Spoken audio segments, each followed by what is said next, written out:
amended by the 73rd Legislature pursuant to public notice of this meeting, and a quorum is present. First order of business tonight will be discussion items, 2017 bond project updates. Dr. McFarland. Madam President, board members, we have Mr. Reeves, Mr. Jones, and Mr. Ball here to address this item. Mr. Reeves. Thank you, Dr. McFarland, Ms. Davis, board members. If you would, the blue folder has all of your packet of information, which is quite a bit. We'll start with Crowley ninth grade.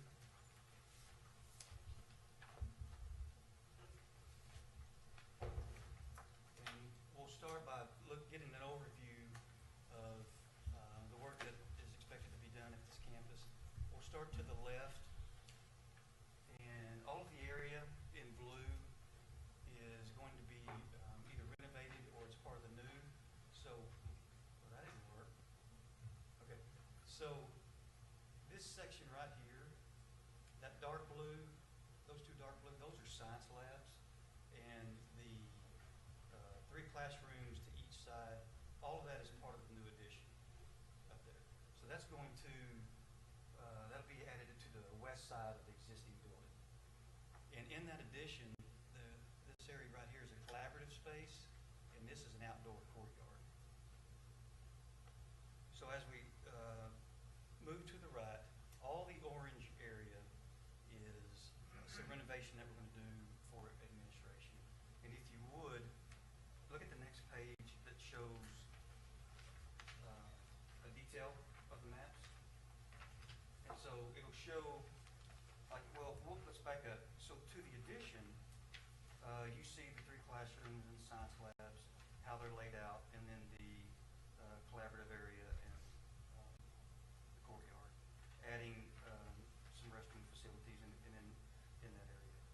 These existing classrooms right here will all be touched a little bit for renovation.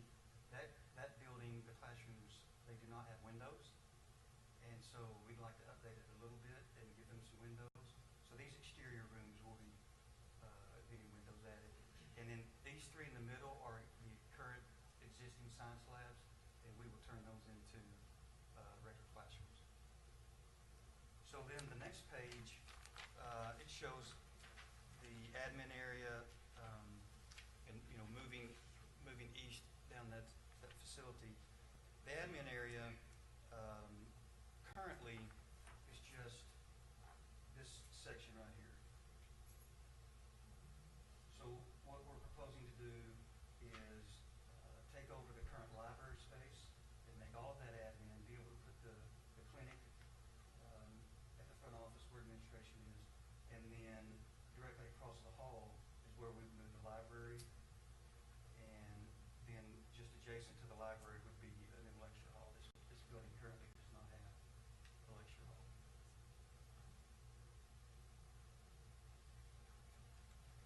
And if you look across these areas here that are across from where we're renovating, these will also get renovated. This is the family and consumer science that'll get new finishes, new cabinets and countertops and things. These are restrooms that we're going to make ADA compliant. And then if you haven't seen the old gymnasium where we turned it into a student union, we currently have offices on the other side of that are for the counselors, and right now they just have to divide their spaces for just partitions.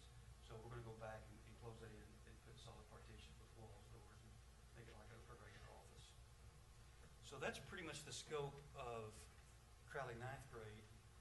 And I know I went through it fast, but we've got a lot to cover. So is there any questions you may have on just the general overview and layout of what we're doing there?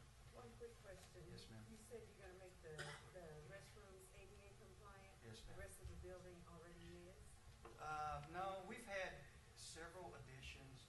We had a few years back, we had TEA come and do an audit that required some changes, but when they do that, they don't require you to bring the whole building up to code. They let you grandfather a lot of things. So we're not being pushed to get this, but I think it's something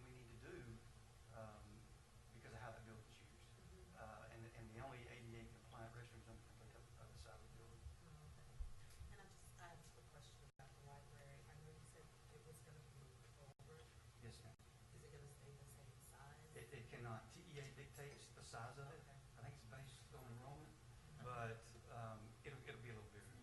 Bigger? Yes, ma'am.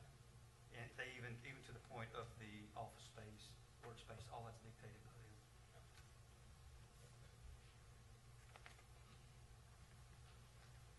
Any other questions on Crowley Nine? What you'll find also behind the floor plans are just the rationale that the BOK used. We meet with staff from the campuses and get their information, the reasoning behind why they want to do certain things at their facilities, what programs go in and what have you. So that's just supporting documentation, and that'll be behind each facility that we hit. But so that you know, we have meetings every other week, so we'll have like the Crowley High, North Crowley, and Crowley Ninth one week, and then we'll have CTE the next week, along with our operations building. So we're just kind of rotating and getting all their input of how they want us to design the building. So the next one, we'll go to Crowley High School.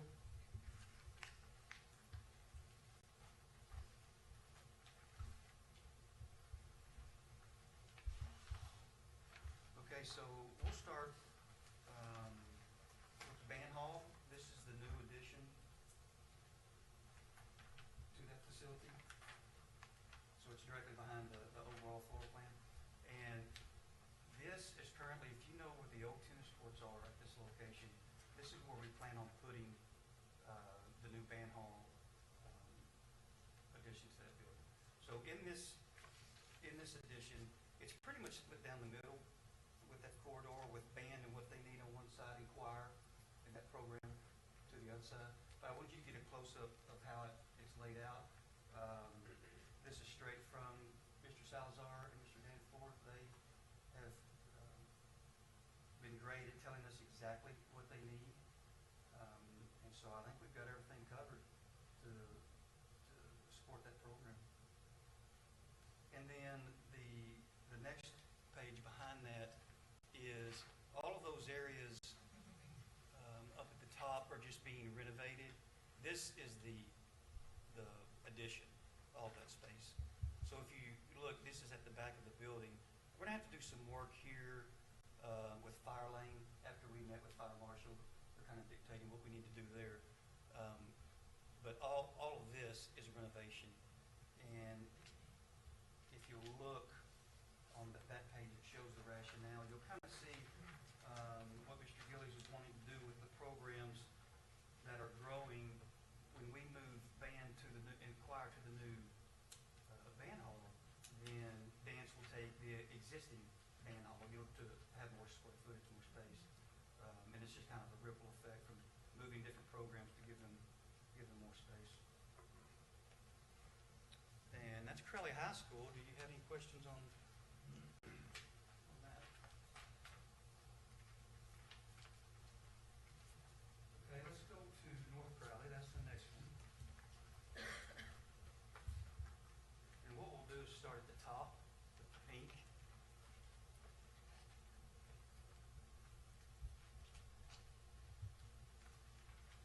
So if you would, go ahead and get to this page here, and that will show you what our plans are with the auditorium, and that's where we'll start.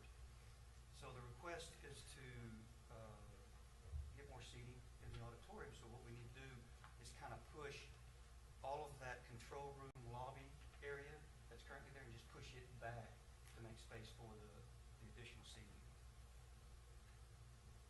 And then it doesn't really show, but I kind of wanted to show you if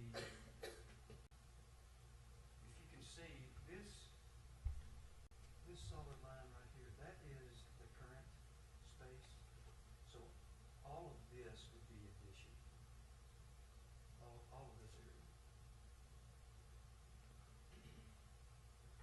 So we'd be renovating kind of where it says stage wing and black box areas, but the scene shop, art, choir hall, all of that's additional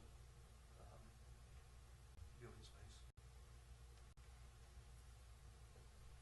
Okay, and then the next page shows moving to the band hall. What we'd be doing there is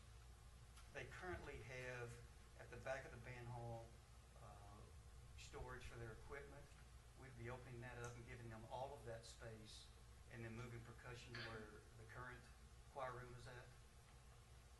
And that's why choir would be relocating to that new space that we just looked at. And then the last page is the gymnasium. And if you can see that dashed line coming through here, that's the existing wall. So everything outside of that would be additional to it. So what we're thinking about doing is moving this foyer out a little bit, giving some separation between home and visitor, both with restroom and concession, and then allowing space for a media room and a conference room. And this area you're looking at is first floor area. So what would be underneath the expansion of the bleachers is a weight room. So the idea, if you were looking at the top floor of this, that's where the additional bleacher seating would be.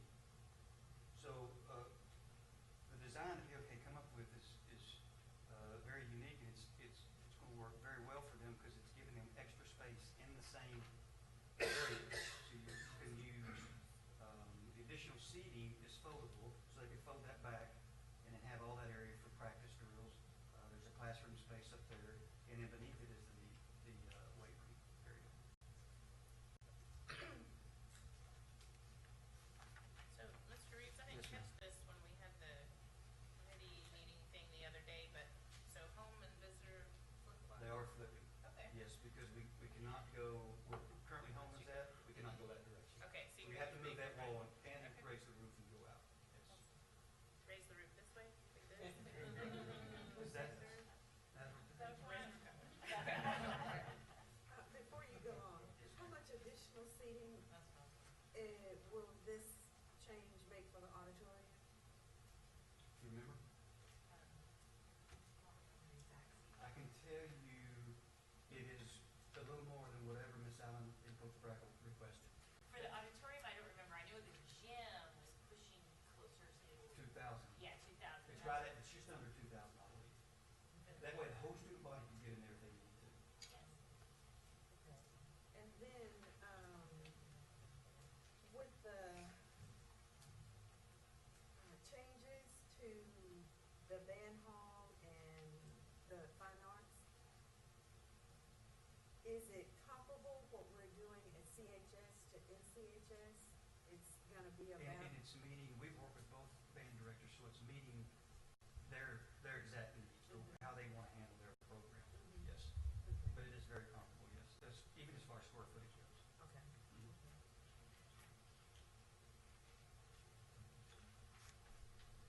Okay, and then the next item I just wanted to touch on real quick. Ms. Duval will expound on this. I will not. But I wanted you to see it. This is the CTE programming that the committee came up with and prioritized 1 through 17. And then your last two is the best part, because we're getting some money.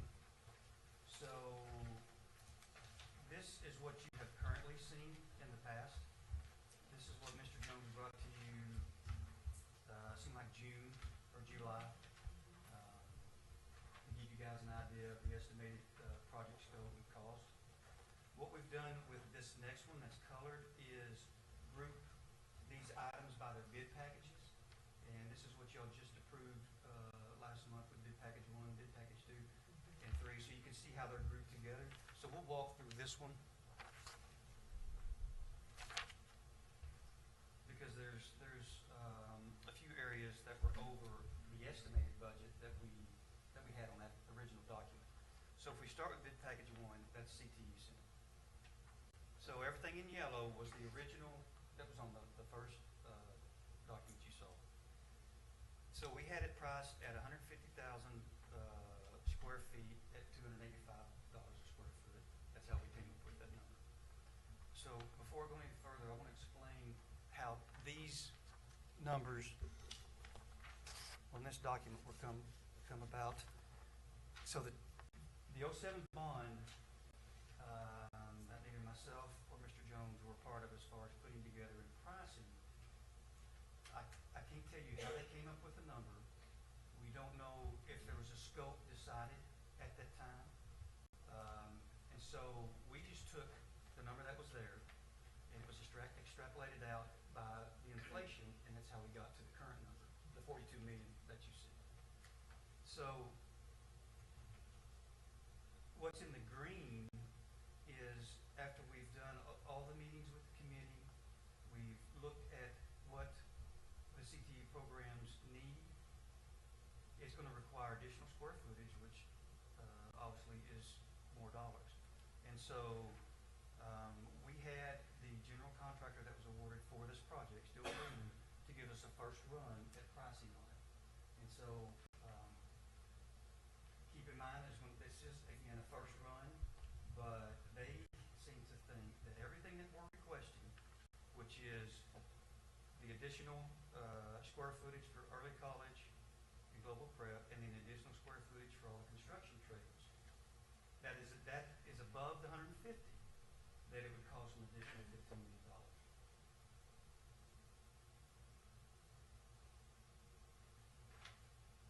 So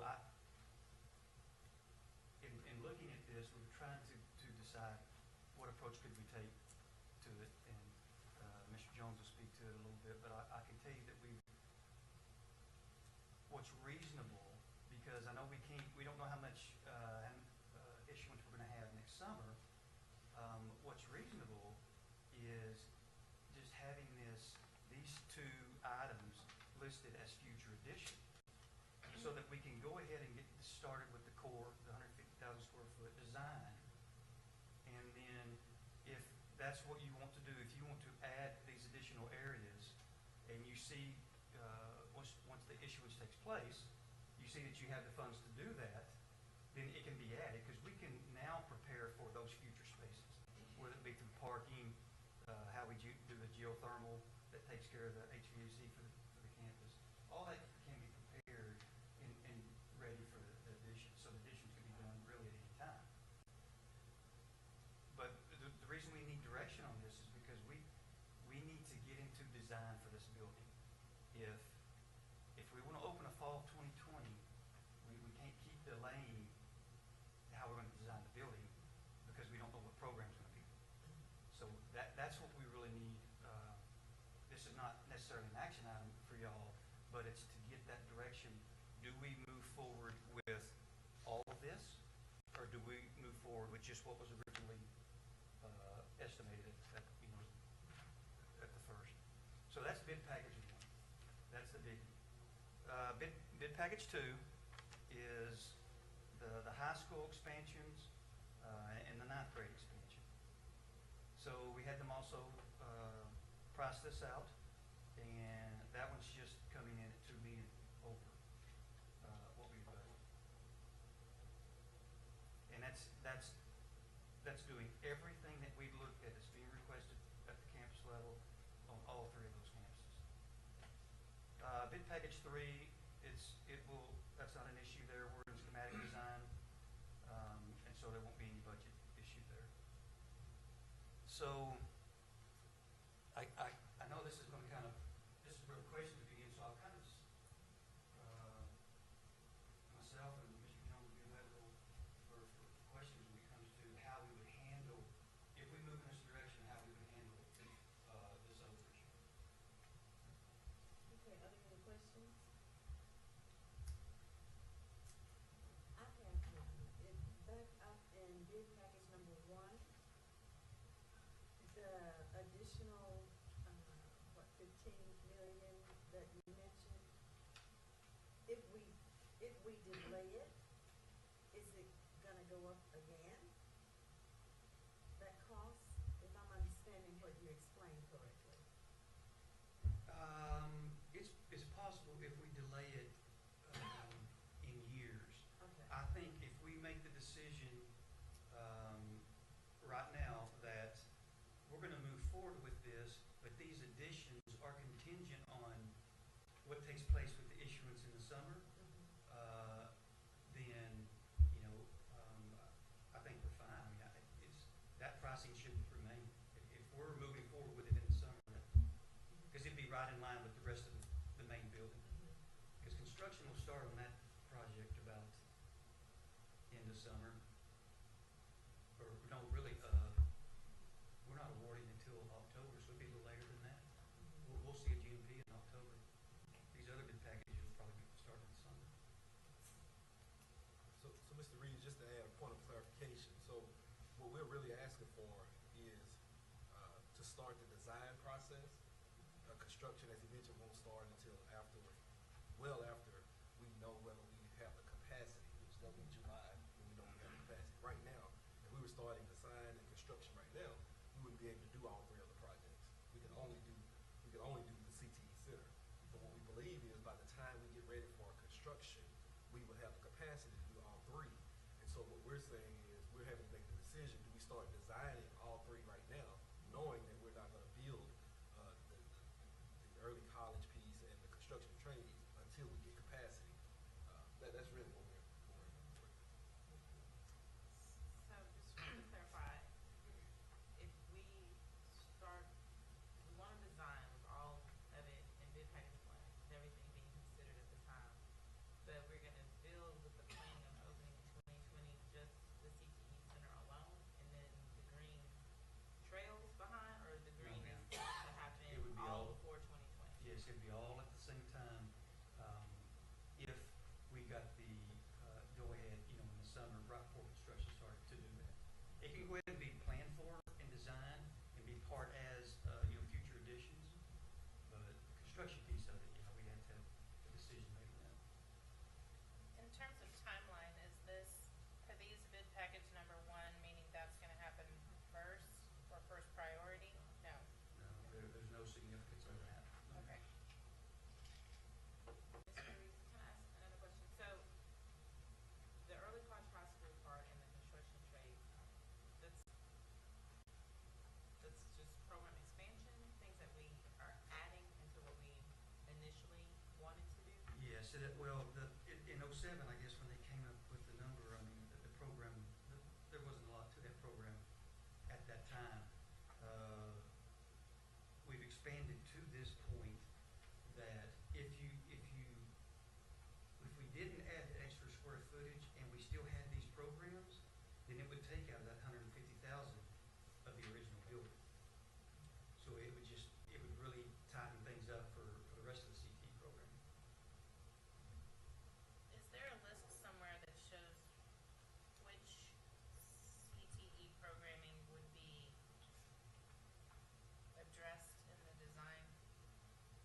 Like, in other words, a new CTE building would definitely contain a cosmetology lab, but it would not contain automotive technology or something like that. Is there a list that shows what programs, in terms of the kinds of programs that need a special space, what programs are we talking about for the new building? Well, that's a good question, because that's what we need to determine. That has not been completely determined, and I'll let Ms. Duval speak to that. When you have this list, and you also have the program, this program list that was part of the attachment on the agenda item, that came from the committee, not this committee, but the committee of Ms. Warfield, Ms. Berry, Ms. Isabel, Ms. Duval, working with VOK to kind of establish a program. But that's what needs to be determined, is what programs are going in these buildings. If Right, you'd like.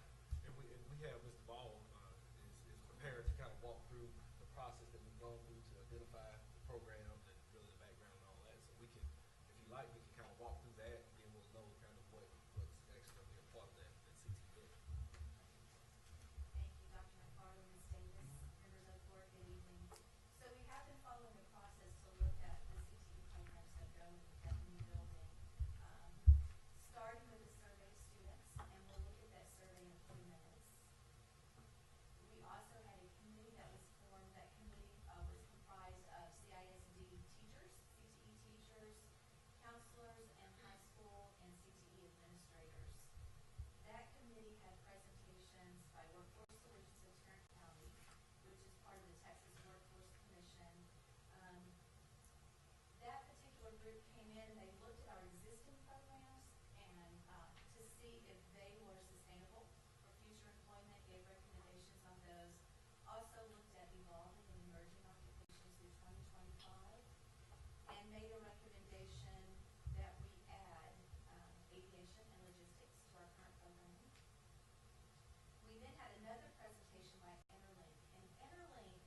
still only counting once on Right. here, okay. And then the very last thing are the recommendations of the committee. And you'll see from this graph that the recommendations are all over the board. Pretty much all of our programs that we currently have were listed in the top 10 responses of that committee. And so they were saying that they feel that all of the current programming have value to our students. We also saw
ago were talking about the demand, the great demand for, construction workers and how it may impact the housing market because the demand is,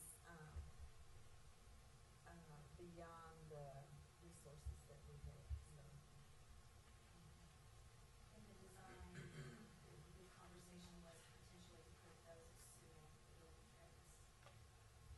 As a possibility.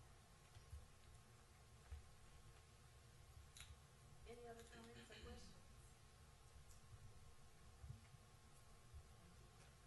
Okay, thank you.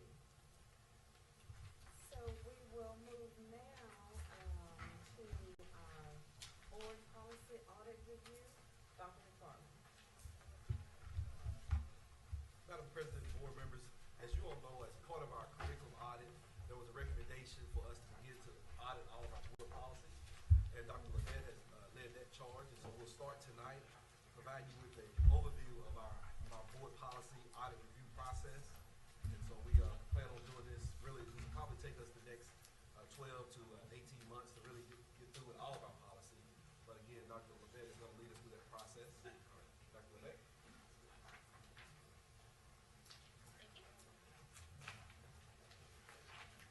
you.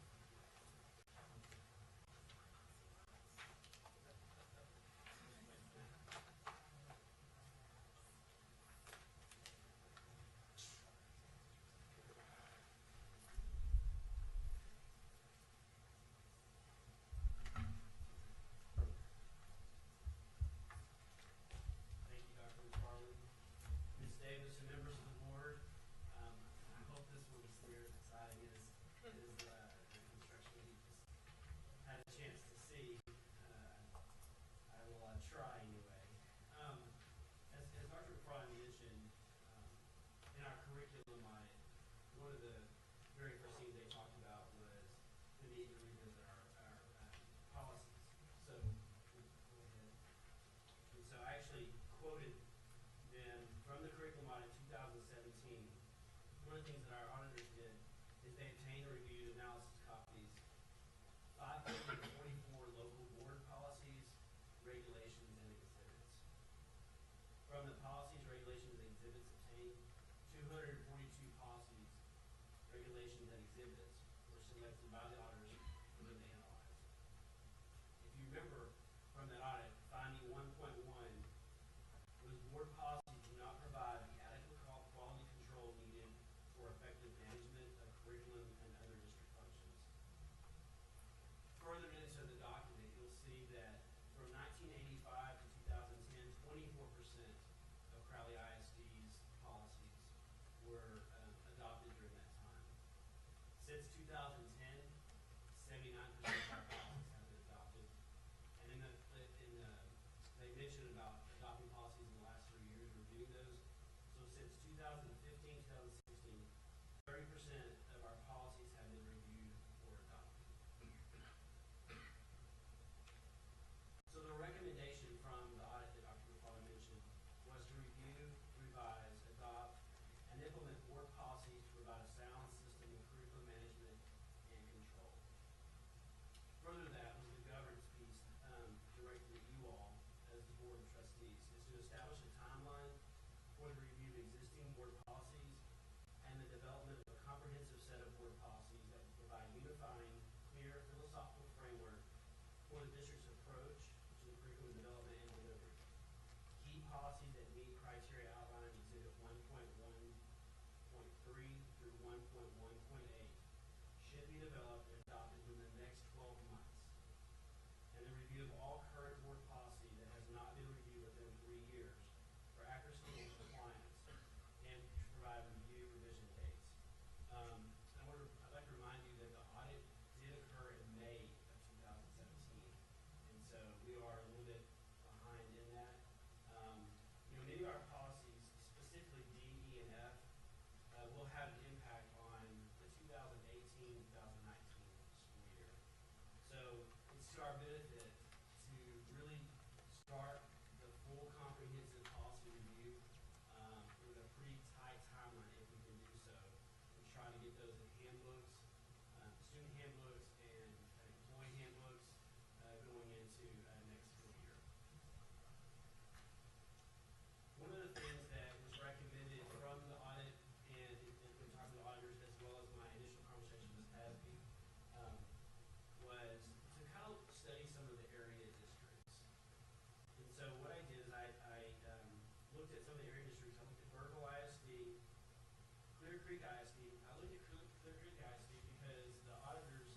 mentioned that they had a very sound, comprehensive set of board policies across the board.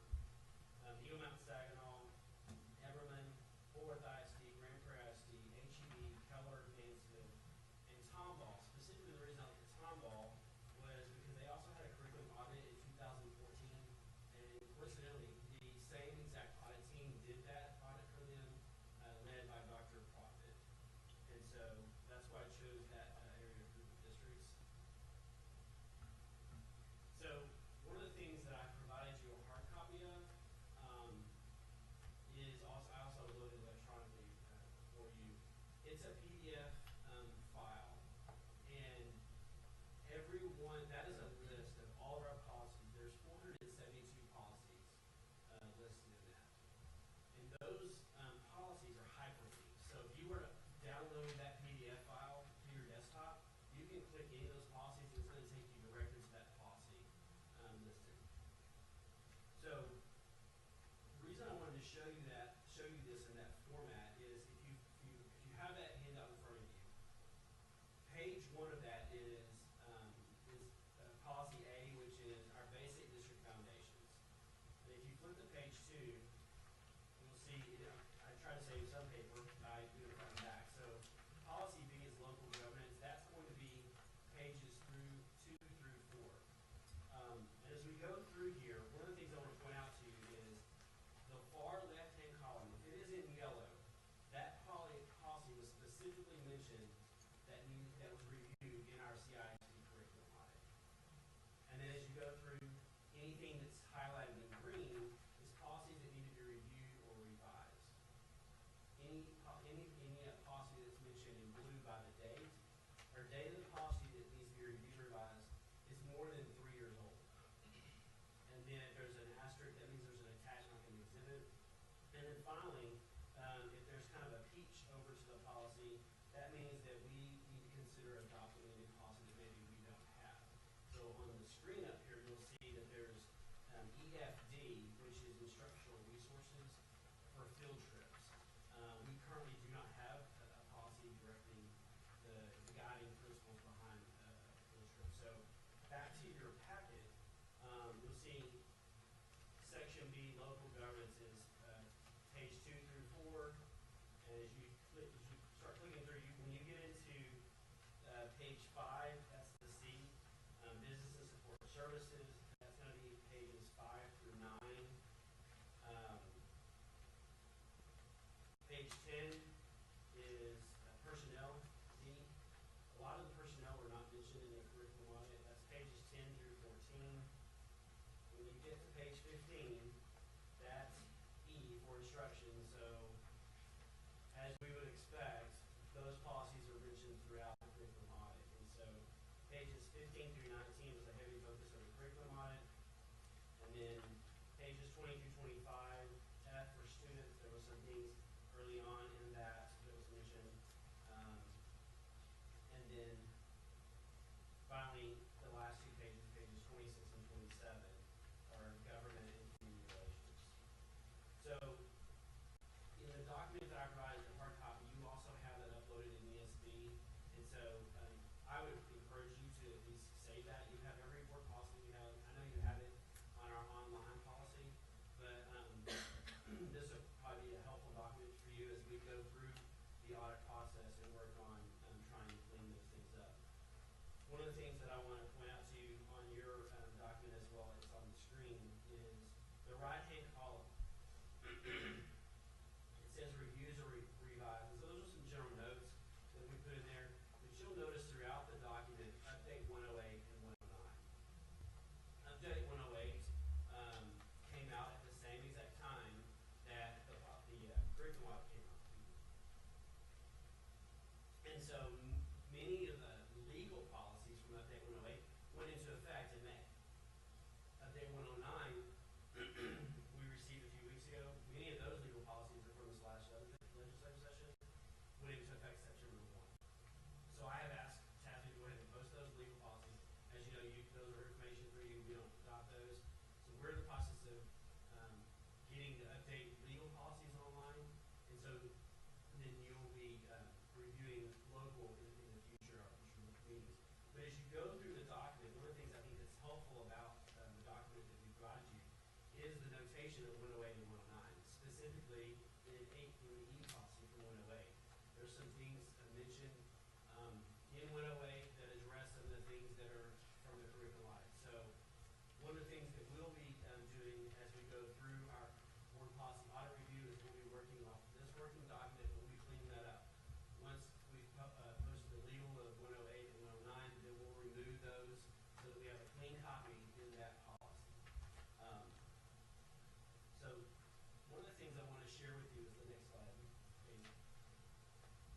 Interestingly enough, TASB, I think as a board, obviously boards change periodically over the years, but I thought this was interesting. EHB local, our policies from 1991, so update 40. And we're on update, we just received update 109. So from 1991. Okay, so we're talking 26 years ago. But as a board, I think it's important for you to constantly look at policy, as the governing body. And so one of the things I wanted to show you is a comparison of HEB, for instance. EHBE local is also their local policy, it's special programs in bilingual education. As you know, that's an important area to look at. If you look at the content of the policy, okay, if you study closely, it's the exact words. There is no difference from 1991 in update 40 to what they did. The interesting thing is if you see LDU, that's local district update. Okay? So that means the board has chosen to study that policy and say, you know what, we still believe in this policy as is written, and let's just do a local district update. Okay? So I think that's one of the things that will be a challenge to us to do as we go through that. So as I'm going through all this policy, that's the things that I'll be bringing to you all as a board. Back on the curriculum, the board policy audit, one of the things that we're doing, cabinets in the room here, is we're looking at, obviously the legal policy is the same for every district in the state. But that comparison group that I shared with you, those 10 school districts, I have studied not only our local policy, but I have studied those 10 school districts' local policies. And so I'm pulling out our local policy in comparison to their local policy. And so, like, I've got an example. The next policy the board will be seeing is AE, which is educational philosophy. And I'll talk about that a little bit in the timeline. But as a board, what do we believe in terms of our education? So Mr. Swan was gracious to be my guinea pig, and he's fantastic with that. So one of the things that I started working with him on is he received, there's a timeline for each one on the front with instructions. And so I know I've got a lot of trees in front of me here, but just bear with me. So Mr. Swan was able to get something, the CISD legal policy. We should not be writing any local policies that would contradict this. So the very first thing we need to do is make sure that we study our legal policy. The next thing that the categories received is TASB's recommended or CISD local policy. Okay, so for instance, that is this one line, Crowley ISD provides our students with excellence in education so that all students achieve their full potential. That's our current AE local policy. That's it, one sentence. So the new policy that Mr. Swan and I have worked on is 3 pages. Okay, so we've been working on that. So we started with that. We worked with TASB, got a local policy, and then we also studied the districts that I mentioned to you, the comparison districts, they're in orange. I pulled all of their AE policy. And so we looked at, hey, what other districts do we need? So we started with that in short terms of being able to provide our policy. So one of the things that we're going to be doing is not only looking at our own policy, we're studying best practices from other districts, and we're working with TASB to make sure that we have sound policies all the way through. Obviously, not every district is going to be like Crowley. We need to have our own local policies. But it's also good to know that some of the things that we're reviewing other districts have already reviewed.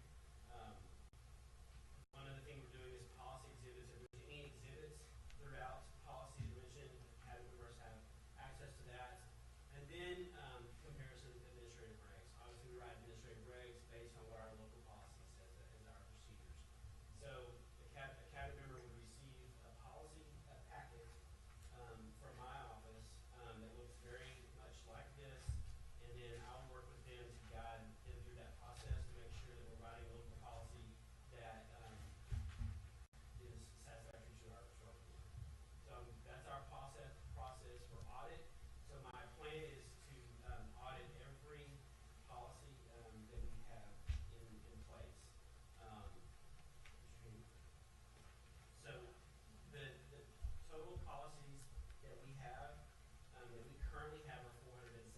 If you remember I mentioned 520 something earlier. Remember, the curriculum model also reviews regulations as well. So just policies and legal and local, 472 policies. The number of policies that were reviewed in the curriculum model were 207.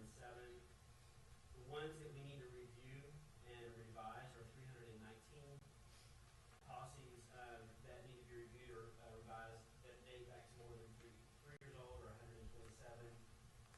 New policies to be considered for adopting are 70. That doesn't necessarily mean we'll adopt 70. That means that in my comprehensive audit of those 10 school districts, other school districts, of that collectively, there are 70 policies, local policies that other districts have that we do not have.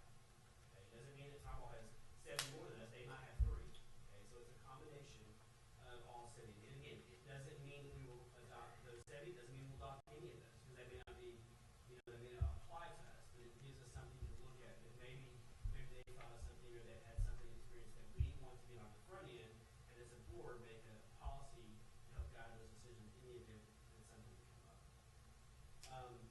And then number of policies in update 108 are 45, and number of policies in update 109 are 123. Interestingly enough, there are some overlap there, and so that's both legal and local.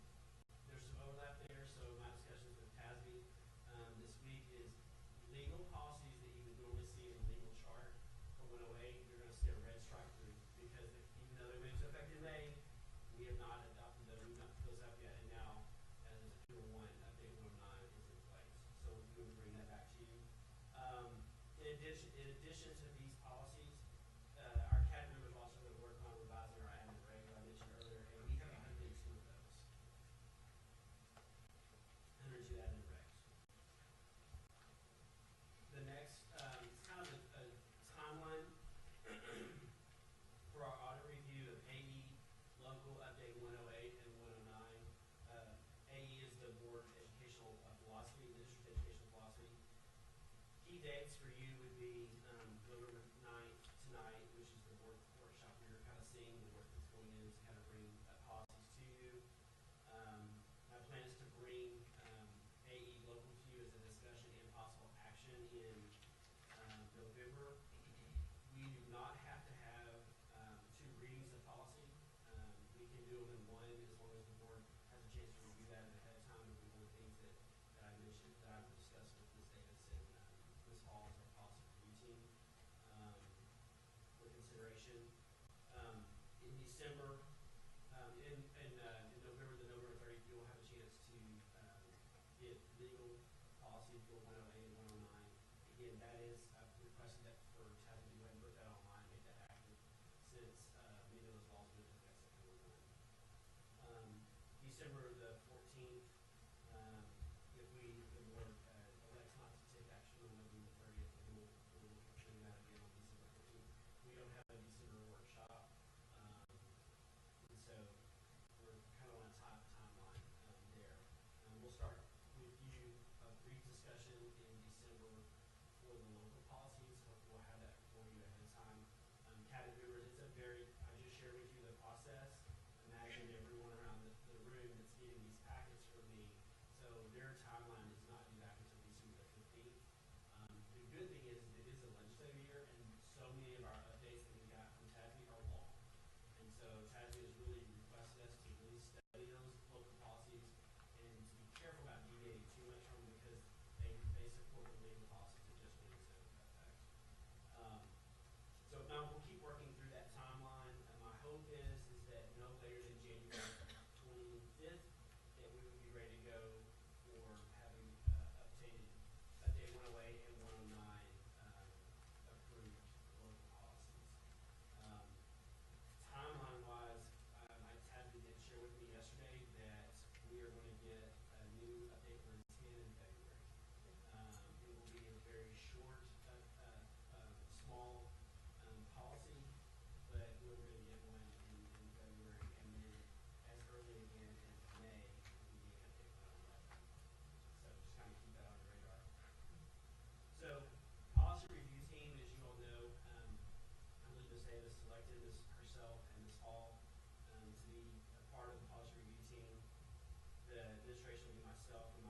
and then cabinet members will be joining us as a sign. As you know, I mentioned Mr. Swan has done a lot of work on AE, and so he'll be joining us for that discussion. And so be working with Ms. Davis in this hall to finalize some timeline options. I have 3 different timeline options that I'll be presenting to Dr. McFarland and Ms. Hall and Ms. Davis. One timeline is a very, very aggressive timeline, but it would allow us to complete policy, a full comprehensive policy review by June of 2018.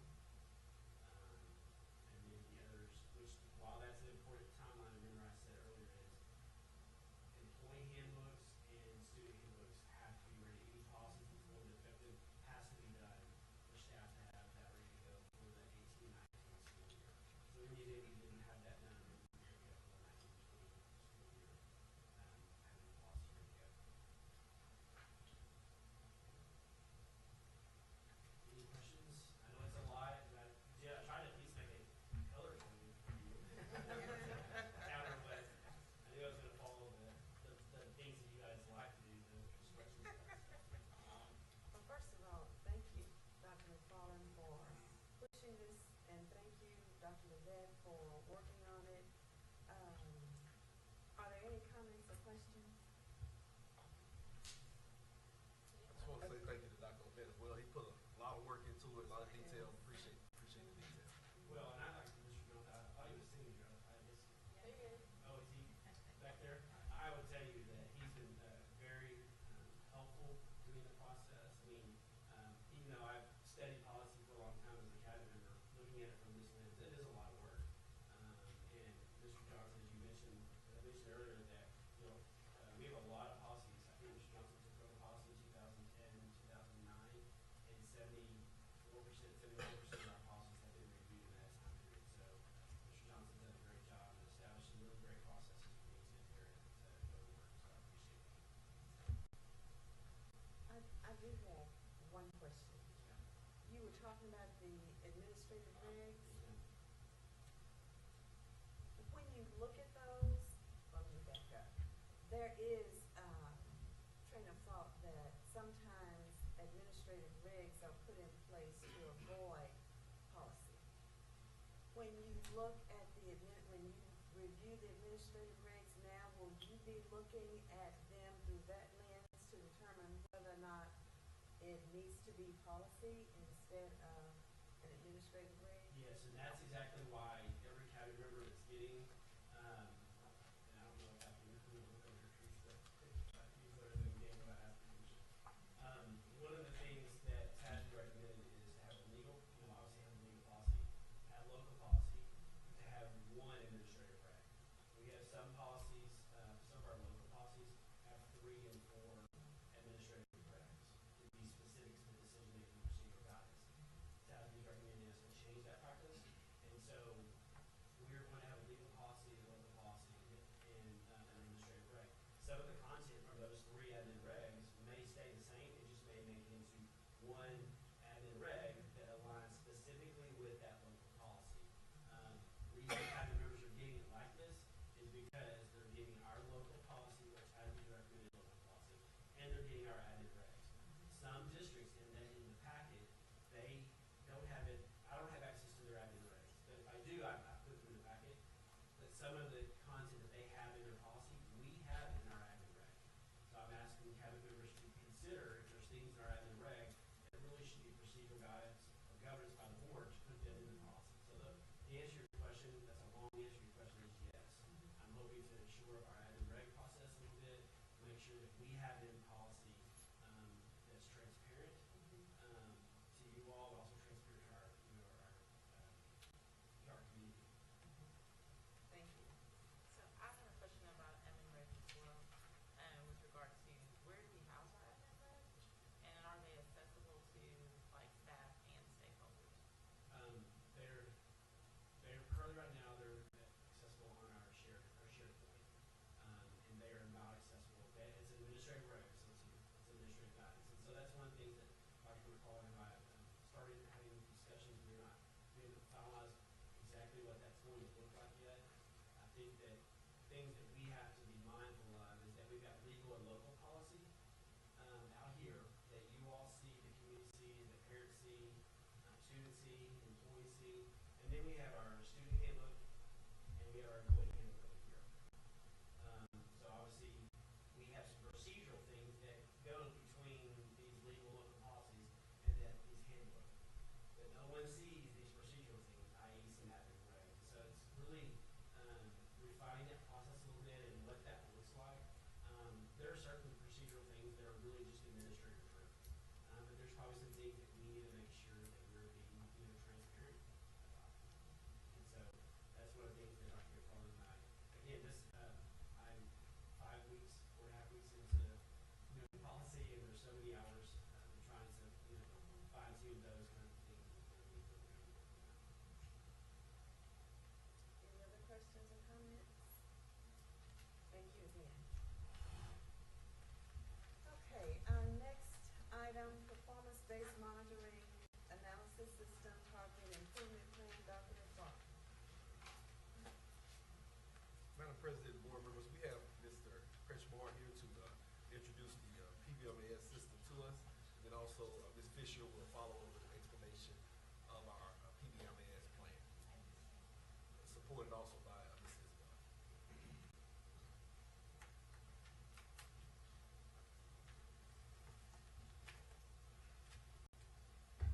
Good evening,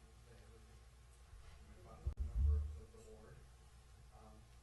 Tonight, we will be discussing the PBMAS report as well as the cognitive improvement plan. And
if you look in that first, oh, sorry.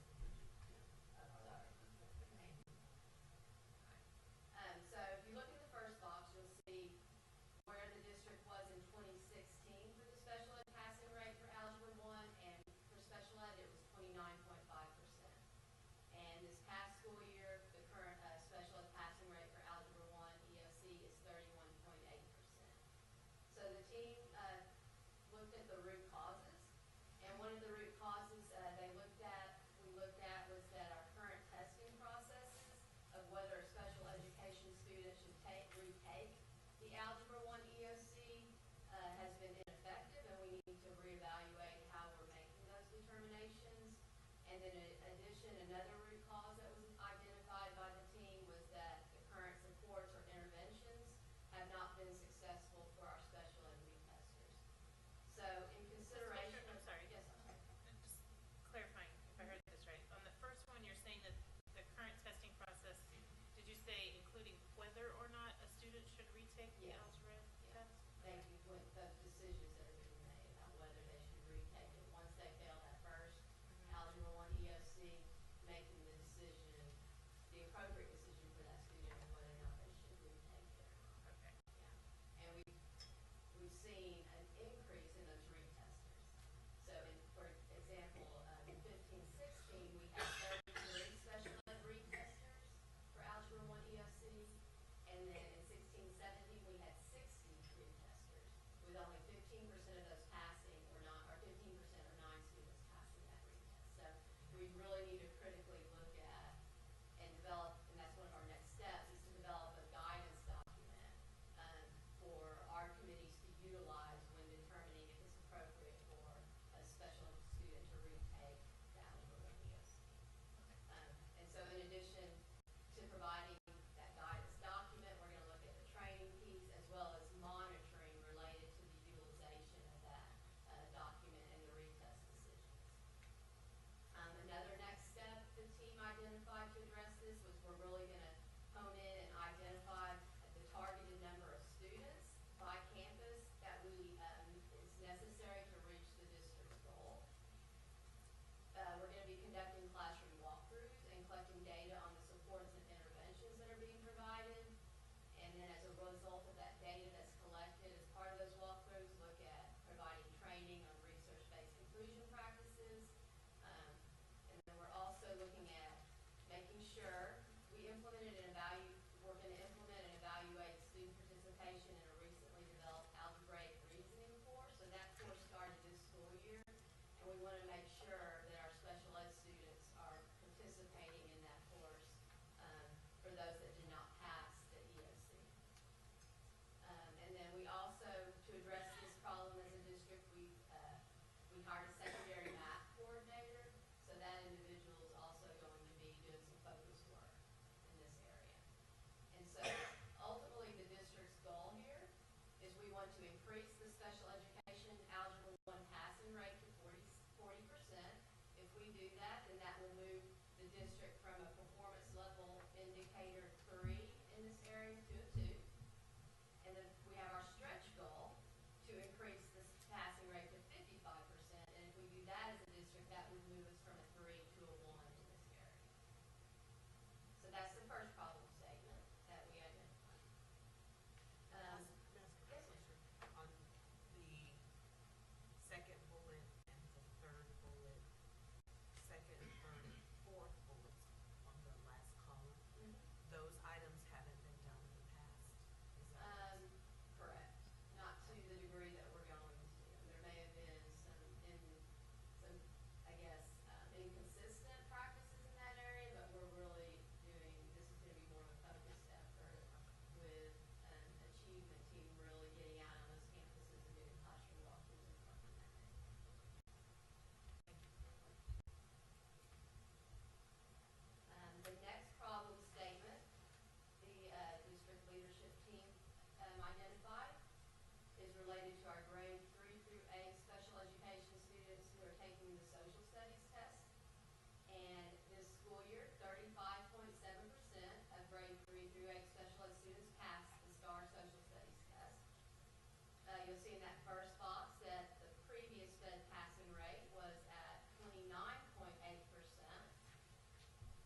students in this area, and if we had had 5 more special ed students pass this test, we would have been at a performance level of 2. So we know that that's the minimum number that we need to really focus in on to improve this area. But we're stretching it to increase it to 50% or more than 5. Is column 2 the root cause? Yes. Is it? Yeah. So that instructional model currently being implemented is inclusion model? Is that what you're saying there? So that, okay. I have a question. How's the inclusion model look in the practice? You know, it's gonna vary from campus to campus based on teacher training and the capacity of that teacher. You know, we look at making sure that, you know, the ideal strategies in the model is to make sure that you have a general ed and your special ed teacher working side by side, planning that lesson together, really looking at student needs in the classroom, and then employing different instructional approaches based on the student needs in that setting. But that's an area we're really gonna be working on improving and increasing the teachers that are working in those classrooms. Are the special ed teachers and the general ed teachers in the class together the entire time? That varies, and that can vary depending on student schedule of services, is one of the ways that varies.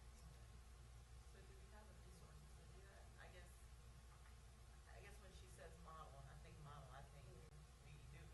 That makes it a model. But if we don't have anything that we're consistently doing, we don't necessarily have a model. Perhaps, like, And the resource, the so service, yeah. is it a resource issue or why don't we have a model? I guess is maybe my question. I think, you know, number one, the resources do play into that to some degree, the different levels of teacher capacity and the professional development, and, you know, how long they've been in the district and worked in that setting and the training they've received. You know, we look at the supports, the training, but yeah, we're gonna be evaluating all of that to see where we are in that area. When we hire teachers for inclusion, do we hire teachers specifically to serve as inclusion teachers or teachers sourced to be inclusion teachers? Does that make sense? Like, when I say, when we post for teaching positions, do we seek inclusion teachers specifically, looking for teachers who have experiences serving as inclusion teachers? Or do we take teachers who have not been in that capacity and develop them into inclusion teachers? Is that a That reasonable might be question? an HR. She might be. Just trying to figure out where inclusion teachers come from and So how do it's we posted as an inclusion teacher specifically. When the principal is looking to hire those positions, they're looking at the skill set. So you may have somebody hired who's not been an inclusion teacher but has a special education teaching background. It may or may not be specifically inclusion, but it's posted that way. And do we have specific training for inclusion teachers within our district? Yes, we've provided some training at the beginning of this school year and throughout the school year during different training days. But Go ahead. Go ahead. So I but to your point, I think, you know, one of the reasons why we put in there that we need to evaluate our current model is because our current model is either inconsistently implemented or not at all. And so it just depends on the campus, on the situation.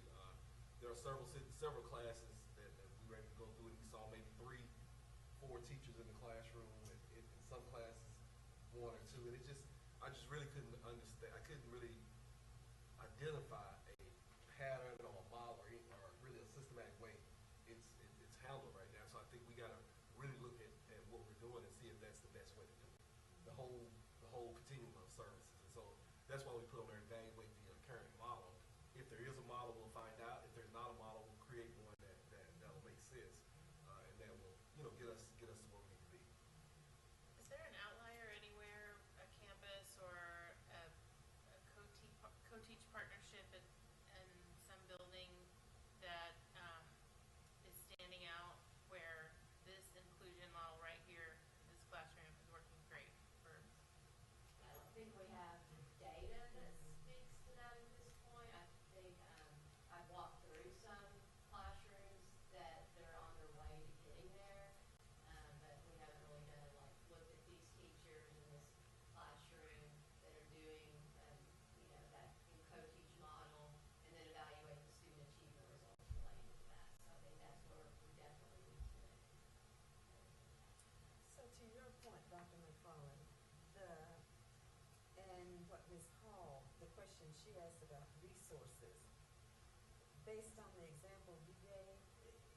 it's not necessarily a resources problem, but rather how we're using the resources we have. Is that correct? Okay.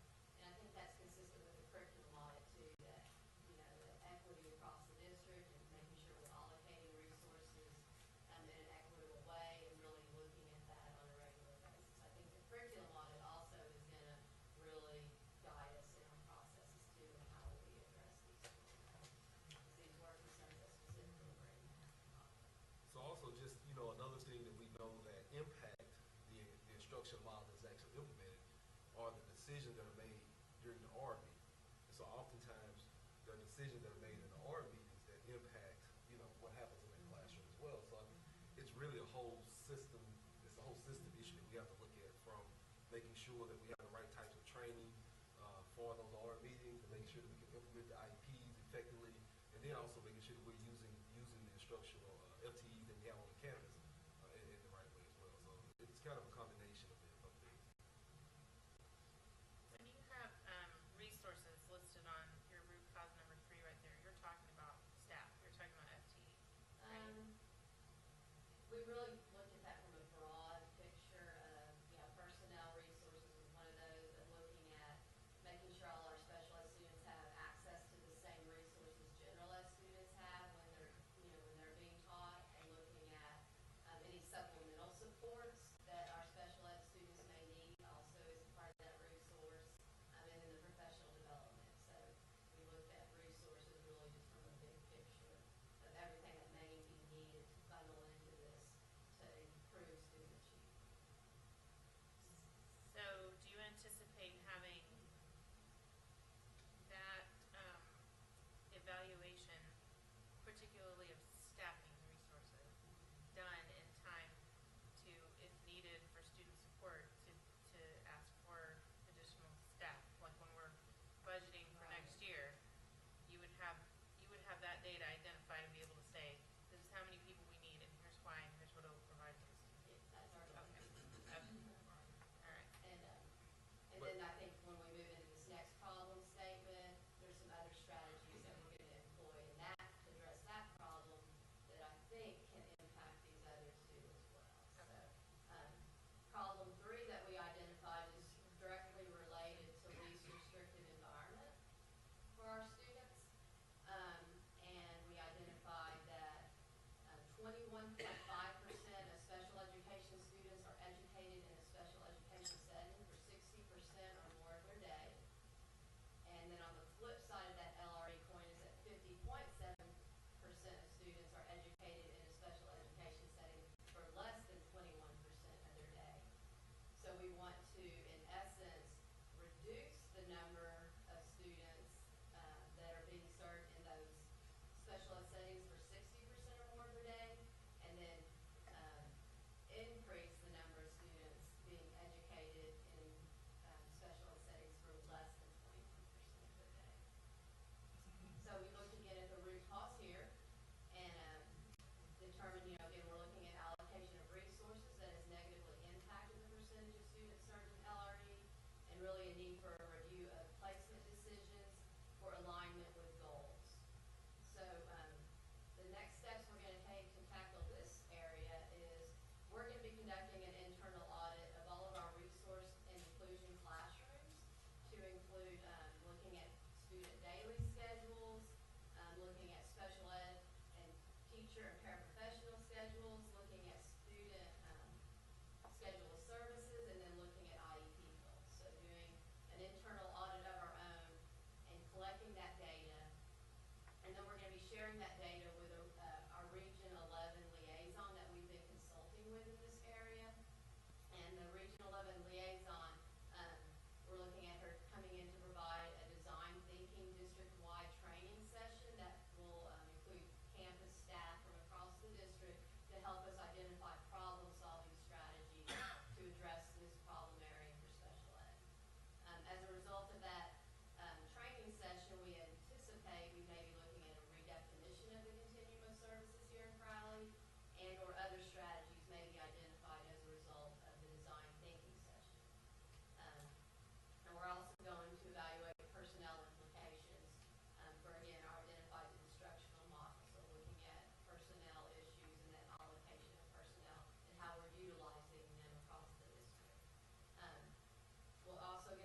when you reference, special education, is that self-contained? Basically, yeah, those are students, yeah, that are, in a special ed setting for 60% more than that. They're coded instructional arrangement 44 in P's.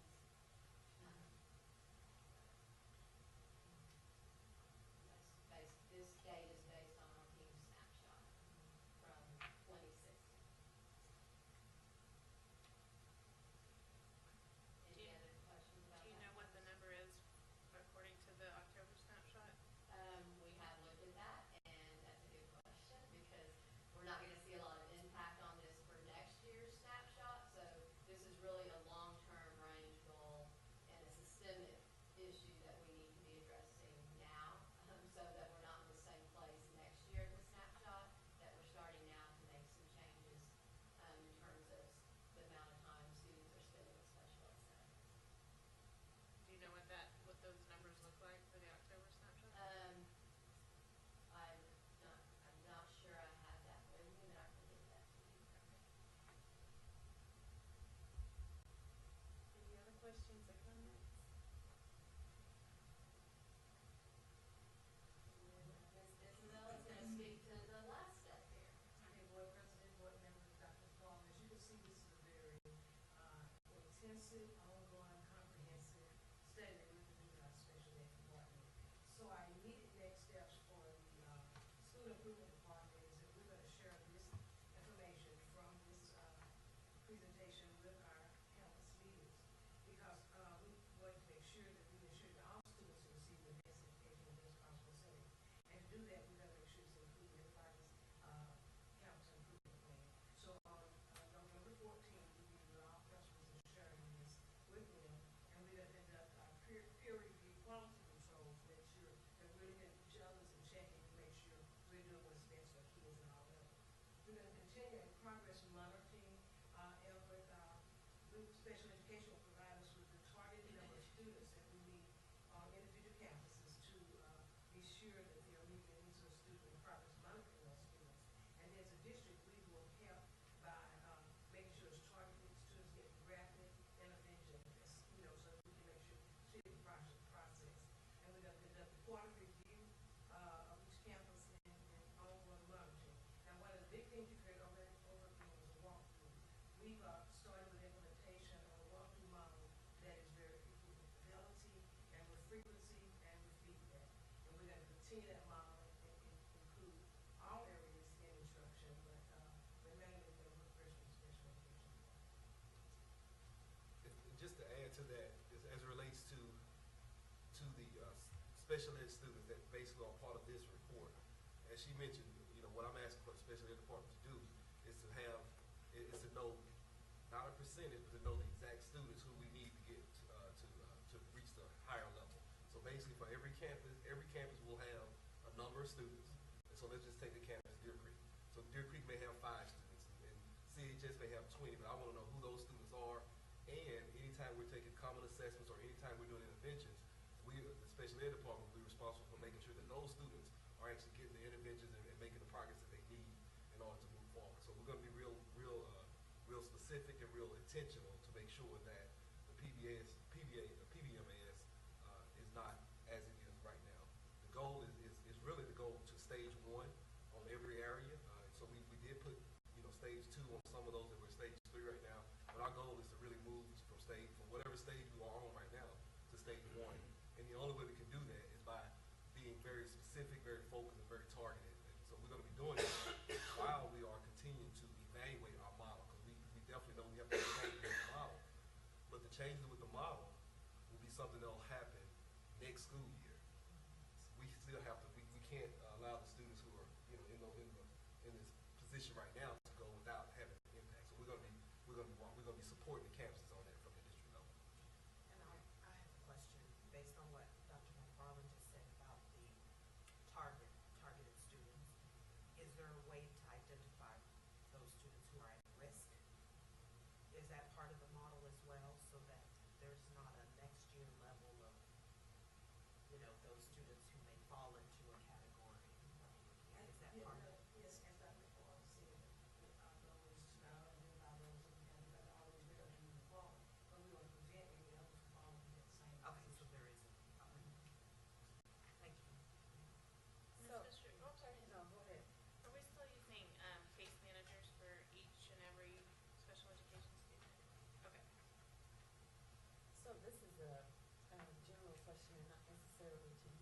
walkthroughs that we've done, the campus walkthroughs that we have always done, was there a focus on the special ed classrooms, a walkthrough through those as well, or not? Yeah, I'm talking about in previous years, when we've done campus walkthroughs. Were special ed classes included in those walkthroughs that we have always done? Yes, I think it's the things that they mentioned here right here, really looking at those percentage of students and the students that are in the self-contained units. Ours really has been more targeted towards all classrooms as well as the new room. Really probably more the inclusion model, more so than the self-contained. So we have it, what they're doing now, I think it's probably more better.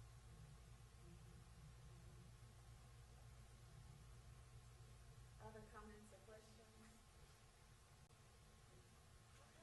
Thank you.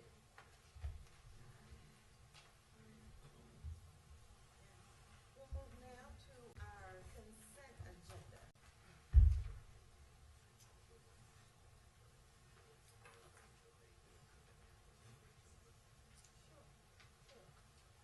Okay, so, before we go to our consent agenda, let's go back to, the bond projects update. And I think staff would like to have some direction Yes, ma'am. from us on that. So, what say you? You want to know if we want to, go So ahead? there's two items. It's for bid package one. Mhm. It is moving forward with including everything that's being replaced. The original 150,000 square feet, the CTE building, then the addition of construction trades, and then the addition of CCA Noel Pro. So, and that is to $15 million. So, and we could approach it like we had discussed, setting it up as future expansion. And then that expansion is contingent on the capacity that if we can get there, from the bond issuance coming this summer. So, but that would help us do the master design. And then the other is for North Crowley. It is $2 million over. That's to handle all of the gym, fine arts, and cafeteria expansion. Okay, so we've had a little time to think about it. Are there any additional questions at this point? Before, I have, I guess, just more of a statement, and I know, Mr. Reeves, you heard from me quite a bit the other day, and I appreciate the opportunity to be a part of that team to talk through some of these issues a little bit more in depth. But one thing that you said earlier, I've been kind of thinking about, which was that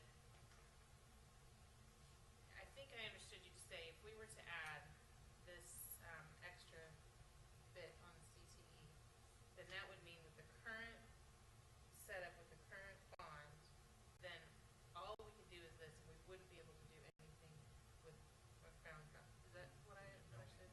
No? No. Dwayne, you wanna jump in, buddy? No, try to see one of those. There you go. No, what he was saying earlier, I mean, the ones that are in yellow, you've seen before, and those have already been approved, and those are actually already under contract with general contractors. So if we move forward, just as it is right now, we'll have, I mean, all these yellow ones are underway. The additions on the green are really just, if we add the 15 million here, up front, then we're really gonna, it's basically where we're, somewhat rolling the dice that next summer is gonna come to fruition as far as, being able to do another issuance. So that was where we came up with the proposal, just to have them design, but they have to be contingent upon 2018. But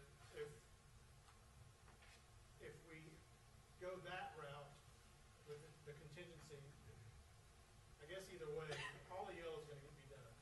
BP 1, 2, and 3, as they currently stand, are all gonna be done regardless, because they're actually already under contract. Our only issue is to add, because because these two went over budget. And to add those right now, we don't have all of the funds to add 15 million here and 2 million here, along with all of these. So that's why we're trying to see, do you want to go ahead and move forward with just the design side of it, so that if 2018 comes to fruition where we can actually do more, another issuance, if you remember the FA said it was somewhere 65 to 80. If we're able to do that, then the design part's pretty much, already completed or very close to being completed. And then that way we can just move right into construction so that all of it opens in 2020. It could impact some of the things that were on this previous priority list. The only things that it would, well, that's kind of why we took off some of those items, because if on that previous list where we just prioritized numbers 1 through 7, that became BP 1, 2, and 3. Right. Now the items, if you'll see on that list, numbers 8, 9, and 10, and then the ones that are actually at the very bottom of the page, those were just other items that were a part of the 2007 bond that we were going to possibly do if the need presented itself.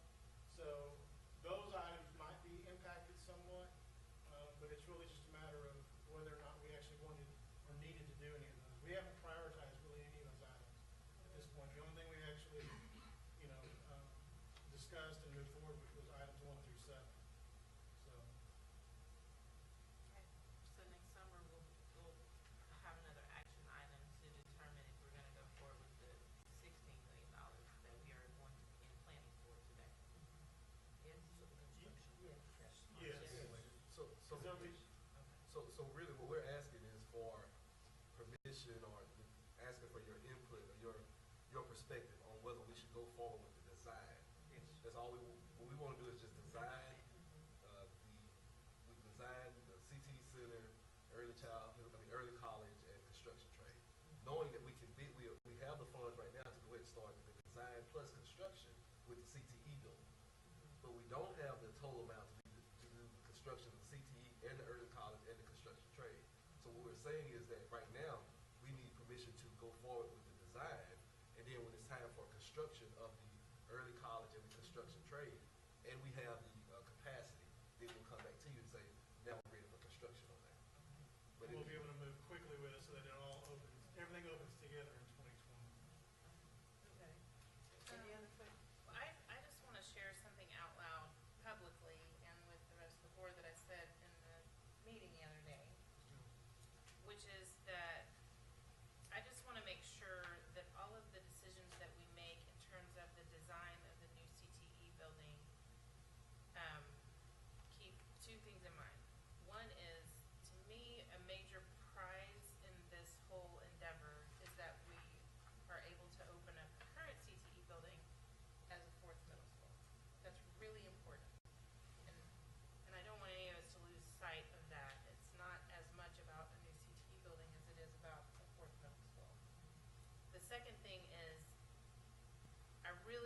I appreciate the information we got tonight in terms of how some of the programming decisions, recommendations have been made.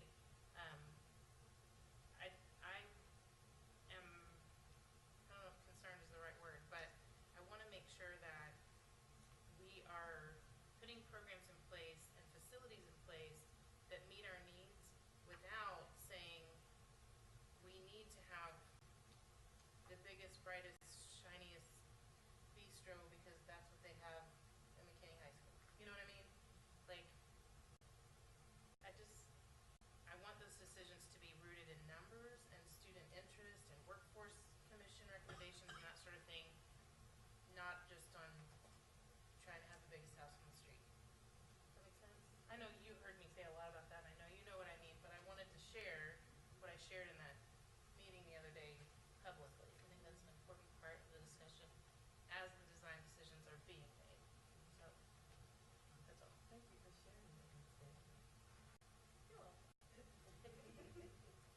Okay, any other comments or questions? Okay, so what say you? Go ahead with the design? Does that need to be a motion? No, Or is that just a, it's yeah? just a consensus, just a, Sure.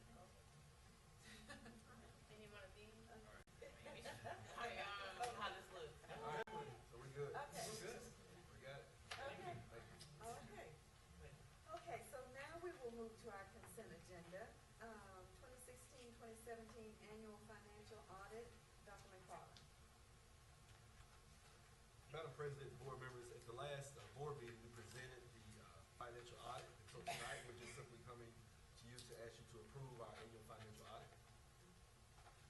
Okay, any questions tonight? So, is there a motion?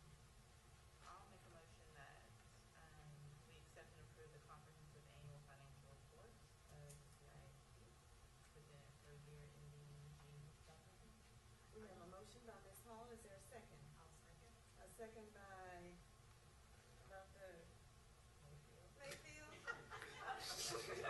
Probably want to say Winston. Oh, okay, all in favor, vote by show of hands, please. The motion carries unanimously. Gosh. Okay, future action items. Dr. McFarland. Madam President, board members, we have the follow-up action item section. And what we want to do is just kind of make a habit of coming back to you after you've taken action on items, to come back and report to you where we are with the action item that you have approved. And so we have Dr. Levin here tonight to talk to us about the action item that you have approved since January 2017. And so, Dr. Levin. Thank you, Dr. McFarland, Ms. Davis, members of the board. I'm back. I've got helpers this time, so maybe I won't mess up. As Dr. McFarland mentioned, one of the things that he and I discussed was to go back and do an analysis of all the action items that you all had approved for all of the board meetings in 2017. And we narrowed it down to a few to bring back to you as a report item. I have Dr. Kim Scoggins, principal of Oakmont Elementary with me, and Andrea Ayuso with me as well. So pre-K teacher and bilingual teacher at Oakmont. I'll touch on them in a second. So a couple of different items that I want to review with you this evening. In January, the board made a motion to spend $10,000 to enter into agreement with a consulting relationship with the International Center of Leadership for Leadership and Education. And I want to let the board know that the status of that $10,000 was never spent. We never entered into an agreement with them. Once Dr. Linares came on board, then that was stopped. So I just wanted to let you all know that with Mr. Bill Daggett's organization, that we never did that. Item number 2, memorandum of understanding with Rural School Gardens. The board approved $30,000 in March. That was $10,000 for over a period of time of 3 years each year. And currently the project is in design mode. The students are submitting designs, and 3 designs will be chosen to be incorporated into the garden. The partnership for this project is Mercedes-Benz. And there will be a design and dine event scheduled for November the 28th, 3:30 to 6:30. And there will be construction starting in spring of 2018, and there will be a big dig that happens in April of 2017. And right now, professional development is being provided to the garden coordinator, which is Ms. Ayuso. And then she will then lead the campus through that professional development process. And the lesson plan database is also being made available to integrate into across the subjects. Is there anything you would like to add? We actually had our. Actually, we have Well, completed, we have- the garden, You want to go ahead and the switch this? design, So we have a couple pictures there of the students working collaboratively together there on real school garden design. Real School Gardens has, as part of their design and process, what they do is they ask for us to have, allow the students to have a voice on what the garden will look like. So through that, we had a design competition throughout the school, so every student was afforded that opportunity to design some things that they would like to see in the garden. So we did that, and we had voting for the 14 semifinalists that we did. And so what we chose to do was have two representatives from each grade level. And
include all three finalists in the design? They will be there, and they'll be featured, I mean their design.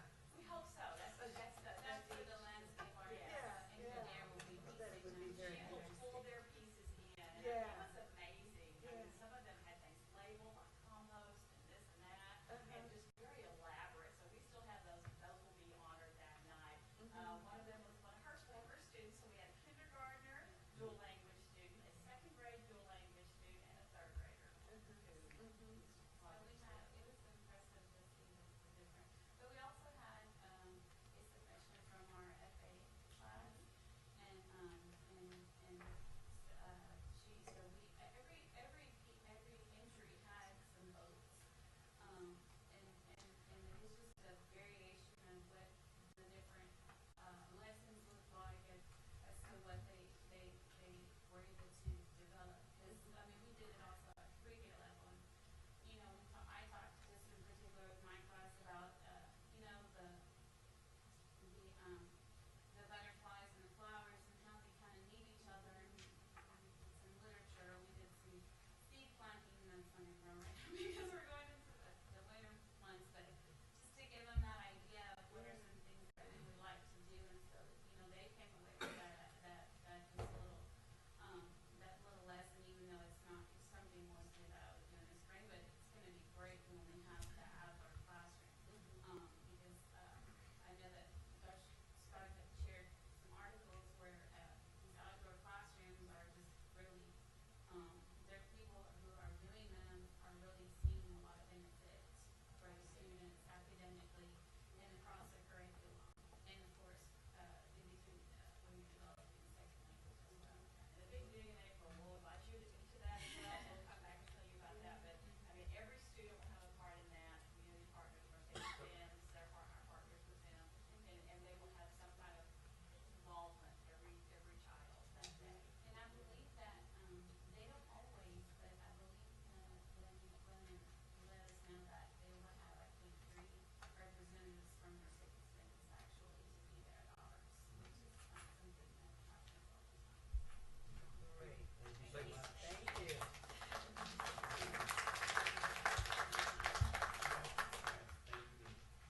And then just the final, action item status, is the last item on that page, which is an update on the middle school uniforms. The board may remember that, in August, $52,820 and some change was spent on new uniforms for the middle school. Football, volleyball, cross country, boys and girls basketball uniforms have been purchased. The boys and girls sweats from HF Stevens and Summer Creek are in. CMS will be wearing those soon, and then track and tennis will be, uniforms will be worn there in the spring. Mr. Hayes will switch. So that's the picture of Crowley Middle School, track and football, basketball, cross country and volleyball, all three new uniforms there. And the kids had a great time posting. And then we have HF Stevens. We have football, basketball, cross country, and volleyball pictures. And then our final picture is Summer Creek Middle School football, volleyball, and then the picture on the left is the sweats the young man is wearing, and that will be what the sweats look like in each of the other schools as well. So going to that $53,000 is going to good use this year. Very good. Thank you. Any comments or questions? I really appreciate this feature of our board meeting. Yes. Thank you. Thank you. Okay, no other business to bring before this board. We're going to adjourn into executive session pursuant to Texas Government Code Section 551.074 to discuss personnel at 8:02 p.m. We are back in open session at 8:33 p.m. Is there a motion with regards to personnel? I make a motion that we, employ the administrative personnel as presented for the position of executive director of curriculum instruction. There's more.